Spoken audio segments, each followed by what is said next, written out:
अस्तित्वको लागि राजनीतिमा सर्वप्रथम पहिला टेकेको हुनाले एउटा कुरा त भन्नै मन लाग्छ, जय गोर्खा,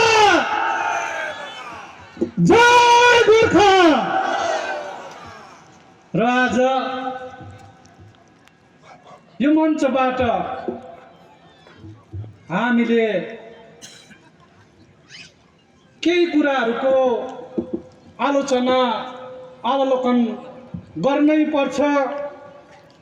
जसरी विगतमा पहाडले राजनीतिमा जुन प्रकारको ढाँटको सामना गर्नु पर्यो, तपाईं र मेरो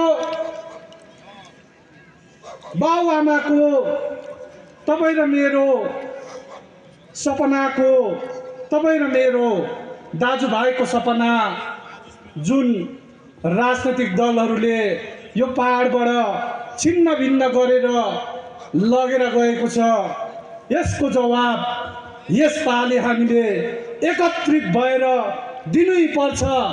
र आजको यो मञ्चबाट हामी प्रतिज्ञा गरेर जानुपर्छ, 2009 देखि गोर्खालाई जुन गोर्खाल्यान्डको सपना देखाएर भारतीय जनता पार्टीले 4 पल्ट यस क्षेत्रबाट एमपीको उम्मेदवारलाई विजय बनाएर लग्यो।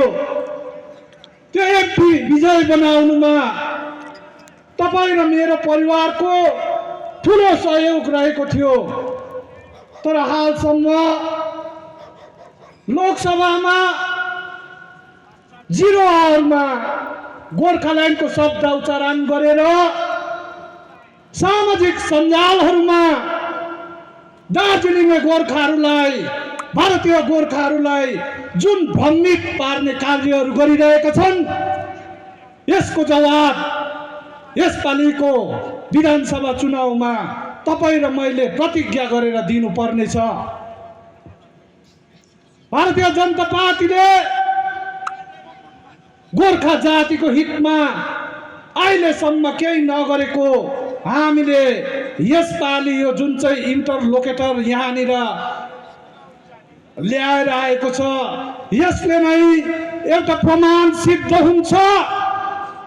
यो भन्दा अगाडि खिचडी पाक्दैछ भन्ने साथीहरूले, गोर्खाको लागि केही गर्दैछौँ भन्ने ती मित्रहरूले कसरी दार्जिलिङको पहाडलाई ढाकेको रहेछ भनेर यसपालि यो इन्टरलोकेटर एपोइन्टमेन्ट गरेर देखायो। पहाडको ती सघाउने, बिजेपीलाई सघाउने तमाम क्षेत्रीय दलहरूलाई म यहाँबाट भन्न चाहन्छु, इन्टरलोकेटरले कुनै मुद्दामाथि छिनफाना होइन।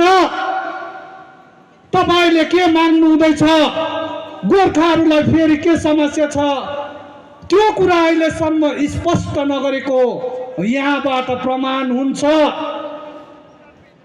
सामाजिक सञ्जालहरूमा यो क्षेत्रबाट एआईले दिएको क्यान्डिडेटले पनि यो पालि बीजेपी पार्टीलाई जित्छ भन्ने त्यो दाजुभाइहरूले यो थर्बु प्राथमिक पाठशालाको प्राङ्गणको भिडलाई हेर्नु समय अझै छ। तपाईहरूले भारतीय गोर्खा प्रजातान्त्रिक मोर्चालाई या त हिल तृणमूल काङ्ग्रेसलाई अझै समर्थन गर्ने समय छ। तपाईहरूलाई हामी समय दिन्छौँ।